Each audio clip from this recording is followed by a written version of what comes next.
Hello, and welcome to another video from 3.5 Archive. Today, we're going to be looking at the top 10 feats from the Player's Handbook 2 in D&D 3.5. That sourcebook definitely isn't known for its high-powered feats, perhaps save for one, which we'll see later. However, while the feats in Player's Handbook 2 might have been underpowered for the most part, some still stood out as excellent options. We'll be looking at the 10 best of those today. Starting out at number 10, we have the feat Slashing Flurry.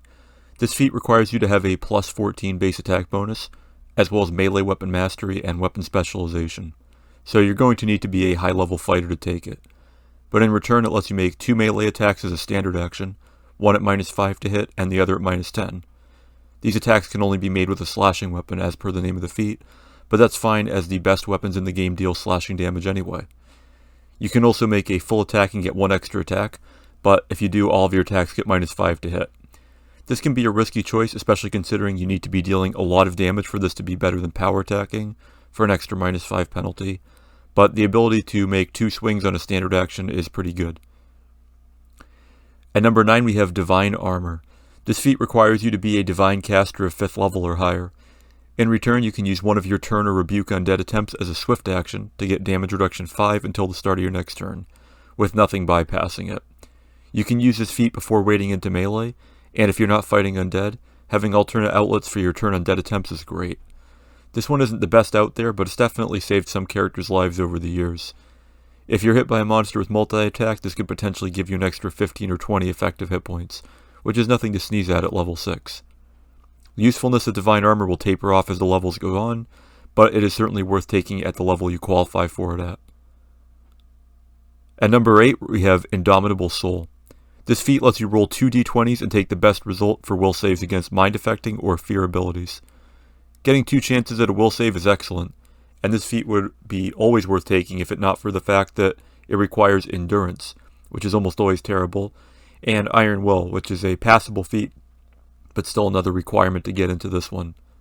While Iron Will complements this feat well, requiring endurance tips the scales into being much more of a reach for a character to get. It's still available to rangers, but they don't get the surfeit of feats that a fighter does, making it unlikely that they'll take this feat either. Even so, it is a good option for a character who really wants to be as sure as possible that they don't get taken out of the fight by a hold person or a phantasmal killer spell. At number 7 we have Brutal Strike. This feat lets you sicken your foes with strikes from a bludgeoning weapon. You declare using this feat before making an attack with power attack, and if you hit, your foe has to make a saving throw against DC 10, plus your bonus power attack damage, or be sickened for 1 round. While slashing weapons are far more common and better, mauls are still available for 2-handed power attacking as well as war maces from the Complete Warrior sourcebook, and being able to debuff your target is great. Sickened gives -2 damage along with -2 to attacks and saves, so it's better than the Shaken condition from the Intimidating Strike feat, or the simple -2 to attacks from the Flay feat, both from the same book. It also doesn't require you to spend a full turn doing it. You can mix this in with your full attack. Brutal Strike is a great way to soften up your enemy for the Party Wizard's Fireball or Hold Monster spell, or just prevent them from hitting back as hard. The save DC isn't the greatest though, and out of all saves, monsters tend to be the best at Fortitude on average, so this feat only gets to be number 7 on this list. At number 6 we have Deadeye Shot. This feat lets you ready a range attack to hit an enemy while they are also hit by one of your allies, and when you do, they are flat-footed against the attack, allowing you to deal sneak attack damage if you're a rogue. Readying an action means you're only going to get 1 attack per round, but that's about the best you can hope for with ranged sneak attacks anyway. This lets you deal out reliable sneak attack damage as an archer, and the prerequisites are feats you will likely have anyway as an archer character. Sneak attacking in melee with 2 weapons is better, but if that's not your style, or if you want something to supplement that for situations where you can't get into melee, this feat is a great way to still make use of your sneak attack. At number 5 we have Divine Fortune. This feat lets a character with the Turn Undead ability expend one of his Turn Undead uses to get +4 on his next saving throw. This can be done as an immediate action, allowing you to be certain you're using this when it's the most useful. Failing saving throws can be deadly in D&D 3.5, and a +4 bonus is significant at all but the highest levels. Clerics have good bonuses in the 2 most important saving throws, and tend to have decent ability scores for those saves. So being able to throw on an extra +4 on top of that can help ensure you will survive the longest out of your party, and thus keep the rest of them alive as well. At number 4 we have Steadfast Determination. This feat lets you use your Constitution modifier in place of Wisdom for will saves. This is an excellent feat for fighters, who almost always have a higher Constitution than Wisdom. If you're thinking of turning your nose up at this feat, remember that your will save needs all the help it can get, and Iron Will is often worth considering, even as a fighter. This feat can give you a +3 or better on will saves, and that stacked with Iron Will, and even possibly the Resolute feature from Complete Champion that lets you cut your base attack bonus in half to add to your will save for a round, and you can be an enchantment wizard's worst nightmare, rather than his preferred victim. This feat also makes it so you don't automatically fail fortitude saves on a natural one, which at higher levels can be the difference between life and death. At number 3 we have the feat Robilar's Gambit. This feat is named after the famed Greyhawk warrior Robilar. Fitting for the character who invented it, it is a bit Machiavellian.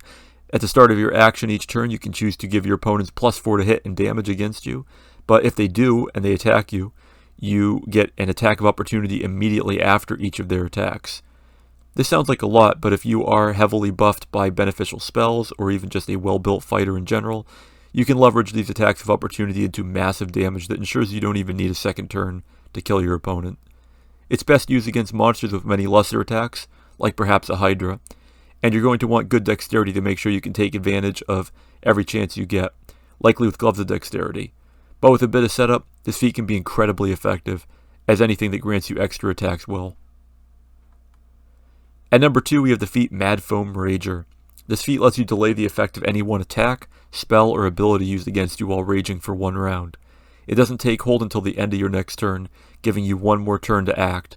The wording here is a bit strange, but strongly implies it only applies to spells and abilities that specifically target you, or have you among one of several specific targets, or just from damage. So if you are hit with a hold person spell, you can simply ignore it for 1 round, possibly long enough to finish off the wizard or cleric who cast it. This doesn't allow you to run through walls of force, most likely. Or if you were going to be put down by a critical hit, you can drink a healing potion before that damage actually sinks in. So this feat can save your character's life in a lot of ways, from critical hits that would kill you, giving you 1 more turn to get healed by the party cleric, or to just drink a healing potion, or maybe just to finish off that foe and die knowing that your place in the afterlife is secure.